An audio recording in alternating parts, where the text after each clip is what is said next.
Hello everyone, welcome back to Himachal success book. आज हम discuss करेंगे 4 अगस्त 2022 के करंट अफेयर्स। सबसे पहले हम हिमाचल प्रदेश के करंट अफेयर डिस्कस करेंगे, उसके बाद कुछ इंपॉर्टेंट नेशनल और इंटरनेशनल करंट अफेयर डिस्कस करेंगे। इसके अलावा अगर आपको इस सेशन की पीडीएफ चाहिए तो आप टेलीग्राम चैनल से डाउनलोड कर सकते हैं। टेलीग्राम पे सर्च कीजिए हिमाचल सक्सेस बुक और वहाँ से आप इस सेशन की पीडीएफ प्राप्त कर सकते हैं। स्टार्ट करते हैं discussion. First question is, in which district for the first time in Himachal Pradesh the long-tailed rat Chrysista concordathemi of the rare bird species has been sighted? Himachal Pradesh में पहली बार किस जिले में दुर्लभ बर्च प्रजाति का लंबी पूंछ वाला सिसिस्टा कॉनकॉर्डेथेमी चूहा देखा गया है? ये देखा गया है लाहौल स्पीति जिले में। तो हाल ही में हिमाचल प्रदेश के लाहौल स्पीति जिले के लाहौल घाटी में दुर्लभ बर्च प्रजाति का लंबी पूंछ वाला सिसिस्टा कॉनकॉर्डेथेमी चूहा देखा गया है और इस चूहे को ग्राम्फू और छतरू एरिया के बीच में देखा गया और इसे देखा गया जूलॉजिकल सर्वे ऑफ इंडिया की सोलन की टीम के द्वारा। इसके अलावा मुख्य रूप से ये चूहा जो है पाकिस्तान के गिलगिट एरिया में और लद्दाख और उत्तरी अमेरिका इस तरह के एरिया में देखा जाता है। और जहाँ पर लाहौल स्पीति जिले में इसे देखा गया वो सारा का सारा एरिया जो है ट्रांस हिमालयी एरिया है और वो शुष्क पथरीली और रेतली जमीन वाला एरिया है। 2-day Lahore Tourism Festival being organized by the Lahore Eco Tourism Society started at which place? Lahaul eco tourism society द्वारा आयोजित किया जा रहा 2 दिवसीय लाहौल पर्यटन महोत्सव किस स्थान पर शुरू हुआ? ये शुरू हुआ लाहौल स्पीति के जिस्पा में। What is the name of the vehicle that has been flagged off by Health and Family Welfare Minister Dr. Rajiv Sehgal that will ensure early detection and screening of hearing problem in people across the state? उस वाहन का नाम क्या है जिसे स्वास्थ्य और परिवार कल्याण मंत्रालय के मंत्री डॉक्टर राजीव सहजल ने हरी झंडी दिखाकर रवाना किया है, जो राज्य भर के लोगों में सुनने की समस्याओं का जल्द पता लगाने और उनकी जांच सुनिश्चित करेगा। तो इस व्हीकल का नाम है जीवन धारा श्रावण। तो हाल ही में जो हिमाचल प्रदेश के health and family welfare minister हैं डॉक्टर राजीव सैजल, उनके द्वारा एक व्हीकल को फ्लैग ऑफ किया गया और इस व्हीकल में एक टीम होगी और उस टीम का कार्य ये होगा, हिमाचल प्रदेश में जिन लोगों को सुनने की समस्याएं हैं उनका जल्द से पता लगाया जाए और उनकी जांच को सुनिश्चित किया जाए। इसके अलावा जो डॉक्टर राजीव सैजल हैं ये हमारे health and family welfare minister हैं और आयुर्वेदा मिनिस्टर भी हिमाचल प्रदेश के यही हैं और इनकी जो कॉन्स्टिट्यूंसी है वो है कसौली, जो कि है सोलन जिला में। Which Foundation Day of Himachal Pradesh Tourism Development Corporation was observed on 4 अगस्त 2022? 4 अगस्त 2022 को हिमाचल प्रदेश पर्यटन विकास निगम का कौन सा स्थापना दिवस मनाया गया? तो 50वां स्थापना दिवस मनाया गया 4 अगस्त 2022 को Himachal Pradesh tourism development corporation का। तो हाल ही में जो हमारा हिमाचल प्रदेश पर्यटन विकास निगम है 4 अगस्त 2022 को इसका 50वां स्थापना दिवस था। वर्ष 1972 में इसकी स्थापना की गई और अभी प्रेजेंट में इनके पास 54 होटल हैं और जो इसके मैनेजिंग डायरेक्टर हैं वो है Amit Kashyap. Who was the vice chairman of HIMUDA who passed away recently? HIMUDA के उपाध्यक्ष कौन थे जिनका हाल ही में निधन हो गया? तो ये थे प्रवीण शर्मा। प्रवीण शर्मा हिमुडा के उपाध्यक्ष थे, वाइस चेयरमैन थे। इसके अलावा पूर्व में ये मंत्री भी रह चुके हैं हिमाचल प्रदेश के। वर्ष 1998 से 2003 तक ये हमारे एक्साइज एंड टैक्सेशन मिनिस्टर भी रहे हैं हिमाचल प्रदेश के और हाल ही में इनका निधन हो चुका है। याद रखिएगा ये वाइस चेयरमैन थे प्रेजेंट में हमारे हिमुडा के। बात करें हिमुडा की स्थापना 2004 में की गई थी। उस समय एक एक्ट पारित किया गया था, वो था Himachal Pradesh housing and urban development authority act 2004। इसके अंतर्गत 2004 में हिमुडा की स्थापना की गई और हिमुडा की जो फुल फॉर्म है वो है Himachal Pradesh housing and urban development authority. इसके अलावा हिमुडा से पहले एक और बॉडी हुआ करती थी जो इस तरह का कार्य दिखती थी, वो थी एचपी हाउसिंग बोर्ड और उसकी स्थापना 1972 में की गई थी और जब 2004 में हिमुडा की स्थापना की गई तो उसने एचपी हाउसिंग बोर्ड को रिप्लेस कर दिया। 4 अगस्त 2022 was the 116th birth anniversary of which former chief minister of Himachal Pradesh? 4 अगस्त 2022 को हिमाचल प्रदेश के किस पूर्व मुख्यमंत्री की 116वीं जयंती थी? तो ये थी हिमाचल प्रदेश के प्रथम मुख्यमंत्री यशवंत सिंह परमार जी की 116वीं बर्थ एनिवर्सरी। बात करें डॉक्टर यशवंत सिंह परमार जी की, 4 अगस्त 1906 को इनका जन्म हुआ था सिरमौर जिले के चाहलांग विलेज में और इंडियन नेशनल कांग्रेस के ये नेता थे और हिमाचल प्रदेश के पहले मुख्यमंत्री थे। 8 मार्च 1952 को पहली बार ये मुख्यमंत्री बने, 31 अक्टूबर 1956 तक और 1 नवंबर 1956 को इन्हें रिजाइन देना पड़ा क्योंकि हिमाचल प्रदेश को यूनियन टेरिटरी बना दिया गया था। उसके बाद 1 जुलाई 1963 से लेकर 28 जनवरी 1977 तक ये मुख्यमंत्री रहे हिमाचल प्रदेश के और 2 मई 1981 को 74 वर्ष की आयु में इनका निधन हो गया था। इनके सम्मान में यूनिवर्सिटी भी बनाई गई है वर्ष 1985 में, वो है doctor Yashwant Singh Parmar university of horticulture and forestry Solan. और शिमला में इनका स्टैच्यू भी इनके सम्मान में बनाया गया है। Chief minister Jairam Thakur dedicated how many new Innova taxis for the residents of Shimla under the ride with pride scheme of Himachal road transport corporation. मुख्यमंत्री जयराम ठाकुर ने हिमाचल सड़क परिवहन निगम की राइड विद प्राइड योजना के तहत शिमला के निवासियों के लिए कितनी नई इनोवा टैक्सियों को समर्पित किया है। तो 18 नई ये इनोवा टैक्सी हैं जिन्हें कि समर्पित किया गया है। इसमें स्कीम इंपॉर्टेंट है, जो स्कीम है वो है राइड विद प्राइड। और स्कीम किसकी है? ये है HRTC की, हिमाचल रोड ट्रांसपोर्ट कॉरपोरेशन की। डिस्कस करते हैं नेशनल और international current affairs. The government of India recently constituted a task force to control the monkey pox cases in India. The task force will be headed by home. Bharat सरकार ने हाल ही में भारत में monkey pox के मामलों को नियंत्रित करने के लिए एक टास्क फोर्स का गठन किया है। टास्क फोर्स का नेतृत्व किसके द्वारा किया जाएगा? ये टास्क फोर्स है, इसका नेतृत्व किया जाएगा विनोद के पॉल के द्वारा। तो हाल ही में भारत सरकार द्वारा एक टास्क फोर्स बनाई गई है जो कि मंकी पॉक्स के केसेस की निगरानी करेगा हमारे पूरे भारत में। और इस टास्क फोर्स का काम ये भी होगा कि एक तो मॉनिटरिंग करेंगे, निगरानी करेंगे कि कहाँ कहाँ पर केसेस आ रहे हैं। गाइडेंस भी यही टास्क फोर्स प्रोवाइड करेगी कि इस तरह से निपटना है मंकी पॉक्स से। इसके अलावा जो भी डायग्नोस्टिक फैसिलिटीज़ हैं कि उपचार की क्या क्या फैसिलिटीज़ हैं कौन कौन से राज्य में, उसकी देखरेख भी यही कमेटी करेगी। और किस तरह से वैक्सीनेशन को डेवलप किया जाए वो सारा का सारा कार्य भी है यही टास्क फोर्स करेगी। और टास्क फोर्स के जो हेड होंगे वो हैं डॉक्टर विनोद के पॉल। इसके अलावा बात करें मंकी पॉक्स की, ये एक जोनोटिक डिजीज़ है और मंकी पॉक्स वायरस की वजह से फैल रहा है। यहाँ इमेज में देख सकते हैं इस तरह के इसके लक्षण दिखाई देते हैं। और ये जो मंकी पॉक्स वायरस है ये पॉक्स विरिडी फैमिली का ऑर्थोपॉक्स वायरस जीनस है। याद रखिएगा, पॉक्स विरिडी फैमिली का ऑर्थोपॉक्स वायरस जीनस है। और ये उसी फैमिली से बिलोंग करता है जिस फैमिली से स्मॉल पॉक्स वायरस बिलोंग करता है।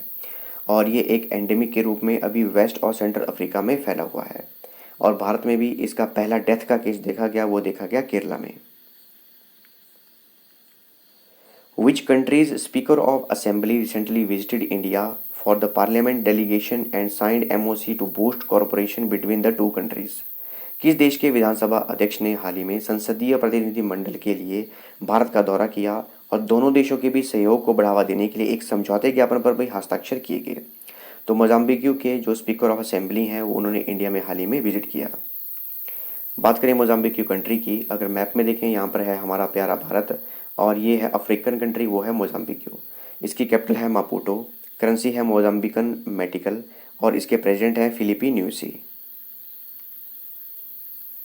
During the Mann Ki Baat programme, prime minister Narendra Modi mentioned India's largest online herbarium database, that is Indian Virtual Herbarium Web Portal. The Indian Virtual Herbarium Web Portal was developed by which organization? मन की बात कार्यक्रम के दौरान प्रधानमंत्री नरेंद्र मोदी ने भारत का सबसे बड़ा ऑनलाइन हर्बेरियम डाटाबेस भारतीय वर्चुअल हर्बेरियम वेब पोर्टल का उल्लेख किया। भारतीय वर्चुअल हर्बेरियम वेब पोर्टल किस संगठन द्वारा विकसित किया गया है? ये किया गया है बोटैनिकल सर्वे ऑफ इंडिया के द्वारा। तो हाल ही में प्रधानमंत्री नरेंद्र मोदी द्वारा मन की बात का 91वां एडिशन किया गया। ये मंथली रेडियो ब्रॉडकास्ट है और इसमें इन्होंने प्रधानमंत्री नरेंद्र मोदी ने इंडिया के लार्जेस्ट ऑनलाइन हर्बेरियम डाटाबेस के बारे में जिक्र किया। और ये डाटाबेस है, इसका पूरा नाम है Indian virtual herbarium web portal. इस तरह का वेब पोर्टल है ये दिखाई देता है और इसे 1 जुलाई 2022 को लॉन्च किया गया था। और इसे जो डेवलप किया गया है ये बोटैनिकल सर्वे ऑफ इंडिया के द्वारा डेवलप किया गया है। Which country recently commenced the third edition of Exercise Winbex 2022 bilateral army exercise along with India in Haryana?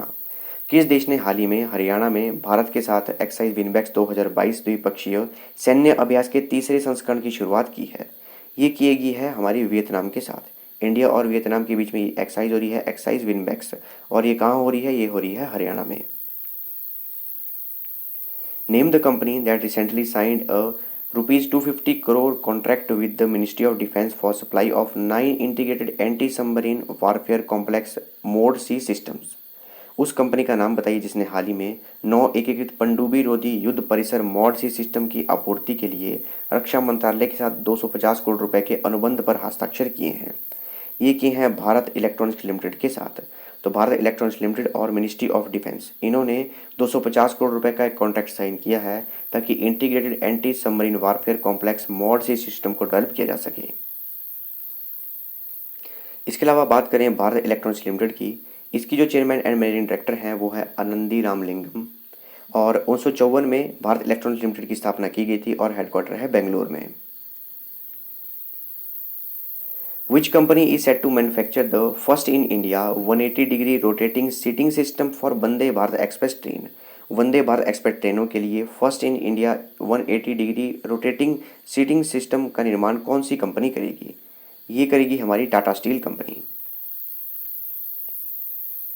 The Indian and French navies conducted a maritime partnership exercise in the North Atlantic Ocean. Which Indian Navy ship participated in the maritime partnership exercise? भारतीय और फ्रांसीसी नौसेनाओं ने उत्तरी Atlantic महासागर में एक समुद्री साझेदारी अभ्यास का आयोजन किया। किस भारतीय नौसेना के जहाज ने समुद्री साझेदारी अभ्यास में भाग लिया? ये लिया गया आईएनएस तरकश के द्वारा। तो हाल ही में इंडिया और फ्रेंच की नेवीज़ ने एक मैरीटाइम पार्टनरशिप एक्सरसाइज की। वो कहाँ की? वो की नॉर्थ अटलांटिक ओशन में। इसमें इंडिया की तरफ से आईएनएस तरकश को भेजा गया था। इसके अलावा इंडिया और फ्रांस के बीच में कुछ और एक्सरसाइज भी की जाती हैं, जैसे कि एयरफोर्स की है एक्सरसाइज गरुड़, नेवी की है एक्सरसाइज वरुण और आर्मी की है एक्सरसाइज शक्ति। As per the UN AIDS Global AIDS Update 2022 in danger, only how many children living with HIV are on life-saving treatment globally? UN AIDS Global AIDS Update 2022 in danger के अनुसार वैश्विक स्तर पर HIV से पीड़ित कितने बच्चे जीवन रक्षक उपचार पर हैं? इसका करेक्ट आंसर है ऑप्शन सी 52%। हाल ही में एक रिपोर्ट जारी की गई है और इस रिपोर्ट का नाम है UN AIDS Global AIDS Update 2022 in danger। इस रिपोर्ट में बताया गया है कि पूरे वर्ल्ड में 52% यानी कि 52% बच्चे ही ऐसे हैं जिन्हें कि HIV से बचने के लिए लाइफ सेविंग थेरेपी दी जा रही है। और अगर एडल्ट में देखा जाए तो 76% ऐसे एडल्ट हैं जिन्हें कि एंटी रेट्रोवायरस दिए जा रहे हैं। इसके अलावा एक अलायंस भी बनाई गई है और उसका नाम है global alliance for ending AIDS in children by 2030, यानी कि 2030 तक बच्चों में एड्स को समाप्त कर दिया जाएगा। With which urban cooperative bank the Small Industry Development Bank in India recently partnered with the first time to empower MSME? Bharat में लघु उद्योग विकास बैंक ने किस शहरी सहकारी बैंक के साथ हाल ही में एक MSME को सशक्त बनाने के लिए पहली बार भागीदारी की है? तो ये भागीदारी की गई है एसवीसी बैंक के साथ। तो एसवीसी बैंक और सिडबी इनके द्वारा एक पार्टनरशिप की गई है कि भारत में पहली बार जो भी MSMEs हैं उन्हें एम्पावर किया जाएगा। इसके अलावा बात करें सिडबी की, इसकी फुल फॉर्म है small industry development bank in India और इसके जो CMD हैं, चेयरमैन एंड मैनेजिंग डायरेक्टर हैं, वो हैं शिवा सुब्रमण्यम रमन और वर्ष 1990 में सिडबी की स्थापना की गई थी और हेडक्वार्टर है लखनऊ में। Name the bank that recently launch the industries first and man focused committee called Prerna 2.0 empower him. उस बैंक का नाम बताइए जिसने हाल ही में उद्योग की पहली और पुरुष केंद्रित समिति प्रेरणा 2.0 एम्पावर हिम शुरू की है। ये की गई है यूनियन बैंक ऑफ इंडिया के द्वारा। तो यूनियन बैंक ऑफ इंडिया के द्वारा एक पुरुषों पर फोकस करते हुए कमेटी बनाई गई है जिसका नाम है Prerna 2.0 empower Him. Who was recently appointed as chief executive officer of Vodafone Idea Limited? हाल ही में वोडाफोन आइडिया लिमिटेड के मुख्य कार्यकारी अधिकारी के रूप में किसे नियुक्त किया गया? ये हैं अक्षय मुंद्रा, इन्हें नियुक्त किया गया है। Name the personality who was recently appointed as the chief executive officer of Paytm payment service limited. उस व्यक्तित्व का नाम बताइए जिसे हाल ही में पेटीएम पेमेंट सर्विस लिमिटेड के मुख्य कार्यकारी अधिकारी के रूप में नियुक्त किया गया है। तो ये हैं नकुल जैन, इन्हें नियुक्त किया गया है पेटीएम पेमेंट सर्विस लिमिटेड के CEO के रूप में नियुक्त। Which country recently won the 13th edition of union of European football association UEFA's European women football championship 2022 for the first time? हाल ही में किस देश ने यूरोपीय फुटबॉल संघों की यूरोपीय महिला फुटबॉल चैंपियनशिप 2022 का 13वां संस्करण पहली बार जीता है? ये जीता गया है इंग्लैंड के द्वारा। Name the author of the book the dolphin and the shark stories on entrepreneurship. The dolphin and the shark stories on entrepreneurship पुस्तक की लेखिका कौन है? किसने लिखी है ये लिखी गई है नमिता थापर के द्वारा। ये है नमिता थापर और ये एक एंटरप्रेन्योर हैं और एक टीवी सीरियल देखा होगा आपने शार्क टैंक, उसमें भी ये जज थी।